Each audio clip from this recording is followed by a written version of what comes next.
Ce matin, nous allons lire un passage très important. Apocalypse 2, verset 1, nous lisons.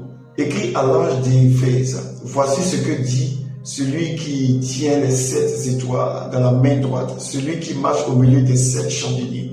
Je connais tes œuvres, ton travail, ta persévérance. Je sais que tu ne peux supporter les méchants, que tu as éprouvé ceux qui se disent apôtres qui ne le sont pas, que tu as trouvé menteur, que tu as de la persévérance, que tu as souffert à cause de mon nom, et que tu n'étais point lassé. Mais ce que j'ai contre toi, c'est que tu as abandonné ton premier amour.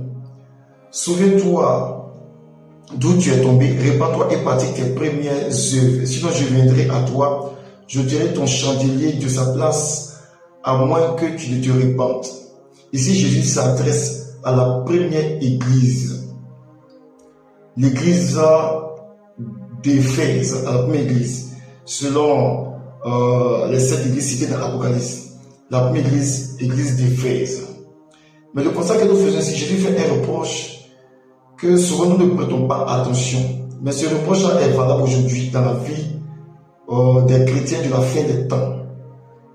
Ici, Jésus fait le reproche de ce que l'église d'Éphèse a abandonné son premier amour. Pourquoi?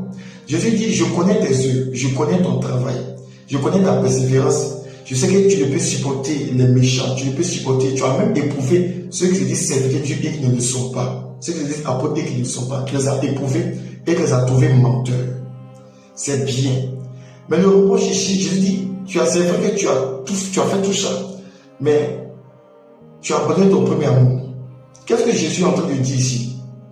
Que ces chrétiens de l'église d'Éphèse passaient leur temps, le travail qu'ils avaient,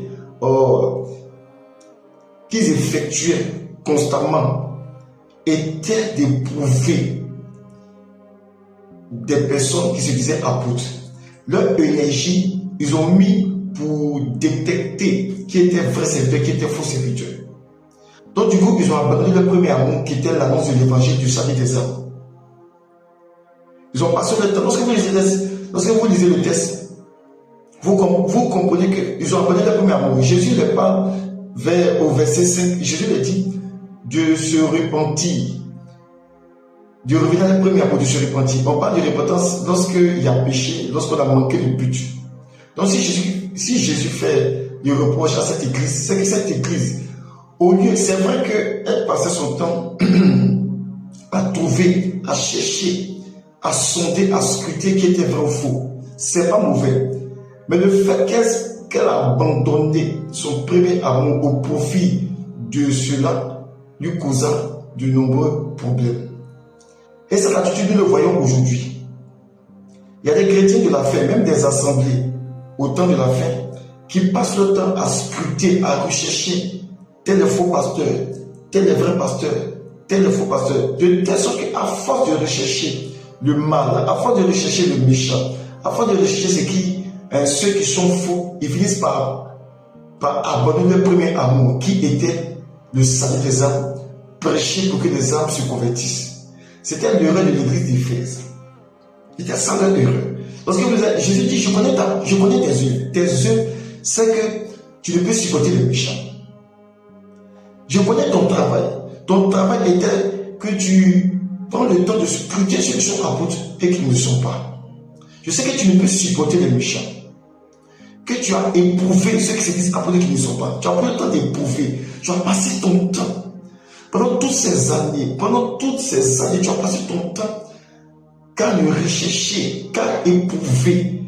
Au lieu, en plus de cela, au lieu de prêcher l'évangile, au lieu de retourner à ton premier amour, tu ne l'as pas fait. Jésus ne dit pas que ce qu'ils ont fait est mauvais. Jésus même dit devant qu'ils ont même souffert à cause de son nom.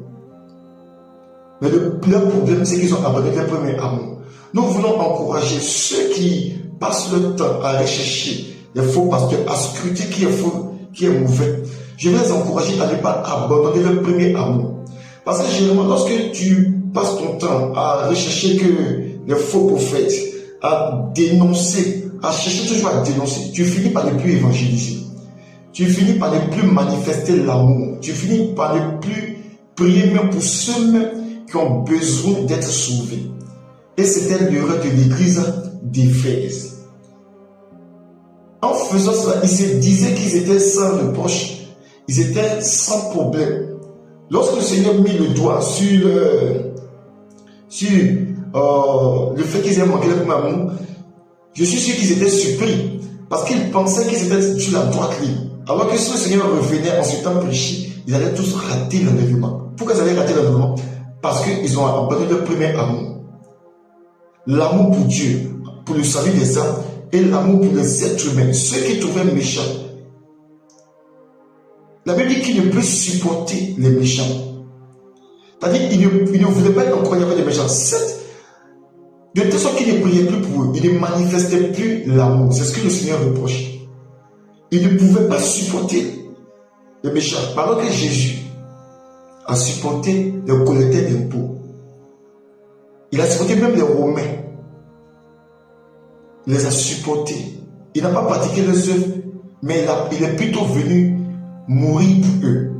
Donc ces chrétiens, à force de chercher, à force de persévérer dans cette lancée, n'ont pas eu le temps de prier pour ceux-là même, pour qu'ils étaient censés gagner au Seigneur. Parce que c'est le méchant qu'on gagne au Seigneur. Donc nous voulons encourager quelqu'un ce matin. Nous voulons encourager les chrétiens d'Éphèse, de la fin, de faire beaucoup attention. Dénoncer, c'est une bonne chose. Mais chercher à amener les gens au Seigneur, à manifester l'amour vers ceux qui s'égarent, c'est ce que le Seigneur attend de nous. Nous voulons nous encourager à faire attention, à ne pas seulement dénoncer, mais à chercher les âmes pour le Seigneur, afin que ces âmes-là, un jour puissent hériter le royaume des cieux. Que Dieu nous bénisse. Amen.